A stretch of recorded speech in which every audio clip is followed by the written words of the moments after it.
next comic I'm looking at is Female Furies #2, written by Cecil, Castellucci, art by Adriana, Melo.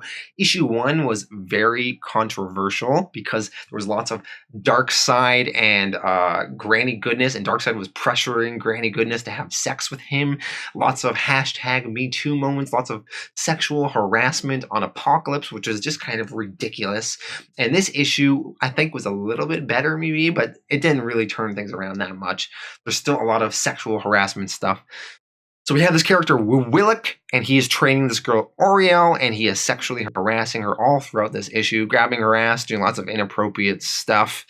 And that whole storyline is progressing. Meanwhile, Granny Goodness, she's still not progressing in Darkseid's army. She develops this plan with Tigra and the Forever People. And I was honestly pretty lost near the end of this issue. And I still really disagree with this whole sexual harassment angle that they're taking with this book. And I think the book is kind of nonsense and kind of ridiculous. So I didn't love issue 1, and I wanted to see if issue 2 would turn it around, and I don't think it did. So I'm going to give this issue a 5.5 out of 10. Female Furies #3, written by Cecil, Castellucci, and art by Adriana, Melo. So why am I still reading this? Everyone knows this is bad. I don't know. I sort of hate reading it. I'm just so curious to see how they're going to wrap up this story and what they're going to do with it, man. There's only 6 issues, so I'm going to see this through to the end, even though I'm not loving it. Okay, so in this issue, this Aurelie girl, she is escaped the Furies, and she is hiding at this Hemon's refuge with this guy, Hemon. And there's this other person named Beautiful Dreamer. And Granny Goodness, she is told by Darkseid that he needs this Beautiful Dreamer person to finish his anti-life equation. Darkseid's always after that anti-life equation, right? And this Hemon, he needs to be punished. And Scott-Free has also escaped with the help of this Hemon, so like Darkseid sort of needs help with all this whole situation here.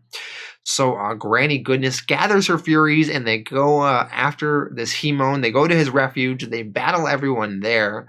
And this is set in the past, by the way, this storyline. So Big Barda, she has a whole confrontation with Scott-Free. And if you know your comics, Scott-Free and Big Barda eventually get married and are together later on. But at this point in time, she doesn't really want anything to do with him.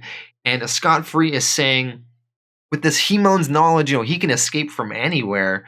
And, it seems like he's maybe trying to convert Big Barda in a way to change sides. But this Scott and this Hemon, they managed to escape. But Big Barda and Granny Goodness, they bring this Aurelie back, and she is to be punished for trying to escape. And she is forced to go spend time with this Wiliks again, which is this guy that's been abusing her the last few issues with this whole Me Too moment storyline that they've been going with, that he's been mistreating her. But, I mean, in this issue, he really freaking mistreats her. And as sort of punishment for trying to escape, he has these hot metal boots, and he puts them over the fire, and he's heating them up over the fire. And he places them on this Aurelie's legs because she likes to dance. So he's like, I have these dancing boots for you. Puts it on Aurelie's legs, and they sort of melt her legs, and it's very bloody and gory, and she dies brutally from this. I thought that was kind of cool. So this Wiliks says it was a training accident. Which, of course, it wasn't. Ridiculous. How could it be a training accident? And Big Barda is super upset that her friend Aurelie has died. And Big Barda is maybe starting to crack and show signs of not thinking that Apokolips is maybe the best place to live. But all the other Furies are coming up with excuses. And they're like, oh, no, he said it was an accident, and we believe him. But that's sort of how this issue ends. And I thought I still didn't really love it. I still think some of the characterization is off.